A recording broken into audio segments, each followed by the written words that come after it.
First story, The Graveyard Wraith of Blackwood. It was a chilly October night when I arrived in Blackwood, a tiny village nestled in the woods of Maine. The air was thick with fog, and the crickets seemed to have gone silent as soon as I stepped out of my car. I had come to investigate a series of disappearances that locals whispered were connected to the old graveyard on the outskirts of town. The innkeeper, a woman named Mrs. Ellis, warned me to stay away from the graveyard. People who go there don't come back, Mr. Taylor, she said, her voice shaking. They say there's something out there that looks like a woman, but it ain't human. I dismissed her warning as superstition, but her words stuck with me. The graveyard was hidden deep in the woods, accessible only by a narrow, overgrown path. Armed with a flashlight and a voice recorder, I ventured into the trees. The branches above seemed to close in on me, and the further I walked, the colder it became. When I reached the graveyard, the moonlight barely pierced the thick clouds. The headstones were ancient, many of them cracked and covered in moss. I noticed a peculiar silence. Even the wind had stopped. Then I saw her. She stood near a large mausoleum, her back to me. Her long black hair cascaded down her back, and her pale skin gleamed in the dim light. She wore a tattered white dress that fluttered despite the still air. "Ma'am?"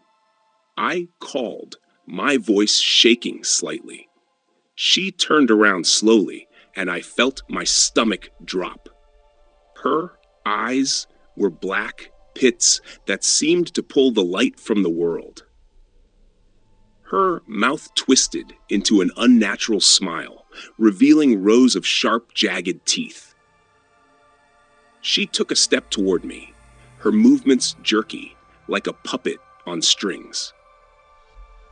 I stumbled back, dropping my recorder as I tried to run. Her laugh echoed through the graveyard, a horrifying mix of a child's giggle and a dying scream. I could hear her footsteps behind me, but when I looked back, she was gone. I didn't stop running until I reached my car. I sped back to the inn and locked myself in my room. When I checked the recorder the next day, my blood ran cold. The tape was blank, except for her voice. "You can't run forever, Taylor," she whispered. "I will find you." Second story, Whispers of Elmwood Cemetery. It was a chilly October night when I arrived in Ravenwood, a quiet town nestled in the hills of Pennsylvania. I was there to document local legends for a travel blog and had heard rumors of a cemetery called Elmwood, known for its haunting stories and eerie history. Curiosity led me there, but I soon wished it hadn't. The town felt frozen in time. Its streets were narrow, lined with old brick buildings that seemed to lean toward each other, whispering secrets. The locals were hospitable, but wary when I mentioned Elmwood Cemetery. One woman, an elderly shopkeeper named Mrs. Collins, gripped my arm with a warning in her voice. "Stay away from there after dark," she said. "People say the dead don't rest in Elmwood." Ignoring her advice, I decided to visit the cemetery that night. Equipped with a flashlight and a recorder, I set out at midnight. The path to Elmwood was lined with gnarled trees, their branches stretching like clawed hands over the narrow trail. When I reached the gates, I felt a strange chill that had nothing to do with the cold. The cemetery was vast, its headstones rising like broken teeth from the earth. In the center stood a mausoleum, its marble facade cracked and covered in ivy. I began to explore, recording my thoughts as I walked. The place was deathly silent, except for the occasional rustle of leaves. But then I whisper. It wasn't the wind. It was distinct, low, and murmured just beyond the edge of my flashlight's beam. I called out, thinking perhaps someone was playing a prank. No response. Instead, the whispering grew louder and more insistent, as if voices were converging from all around. I backed away, but my feet caught on something soft. Looking down, I saw a fresh grave that had no headstone. Before I could process this, the ground beneath me shifted. A cold hand shot out from the earth, grasping my ankle with unnatural strength. I screamed, dropping my flashlight. The beam rolled away, illuminating the face of a woman half emerged from the soil.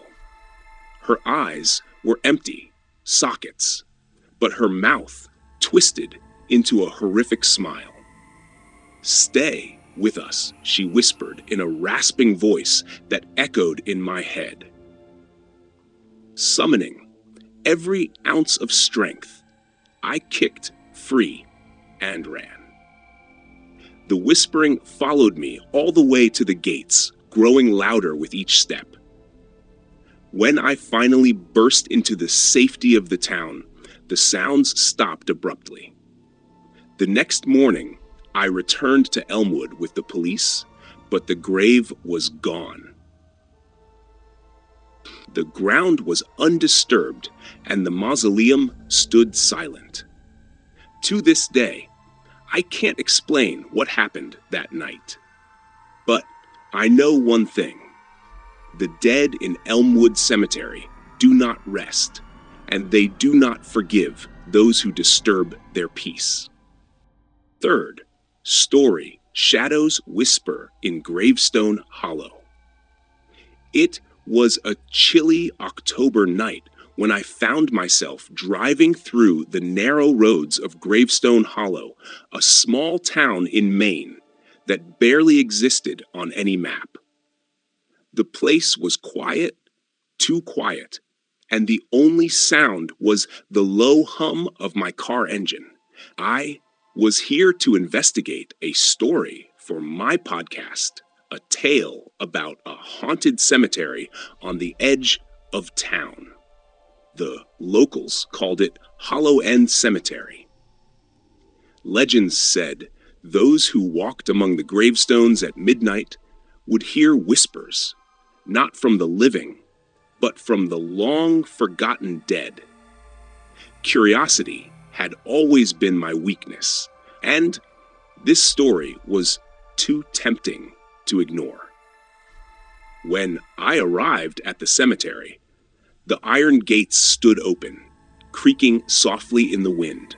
I stepped out of my car, flashlight in hand, and felt an immediate chill that had nothing to do with the cold. The gravestones were ancient, their engravings worn away by time. Dense fog hovered over the ground, wrapping around my ankles like cold fingers. "Is anyone here?" I called out, half expecting a reply.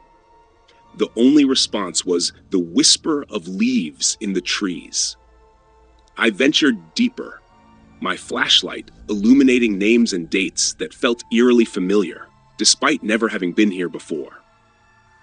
As midnight struck, a low murmur began.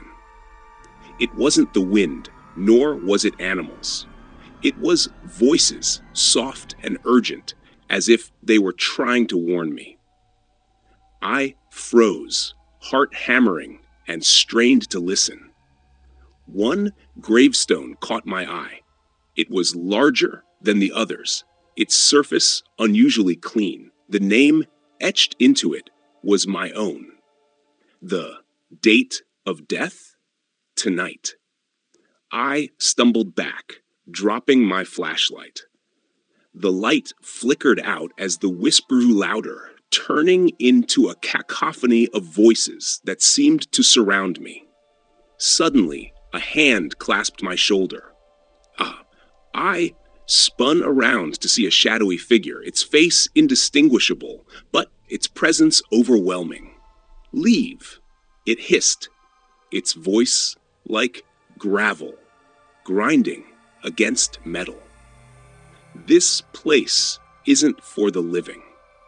Terrified, I ran back to my car, fumbling with the keys. When the engine finally roared to life, I sped away, not daring to look back. But as I glanced in the rearview mirror, I saw the shadow standing at the gates, watching me leave. The next morning, I checked my podcast equipment, hoping to find evidence of the night's events. To my horror, the recordings were gone, replaced by a single message whispered over and over: "You were warned."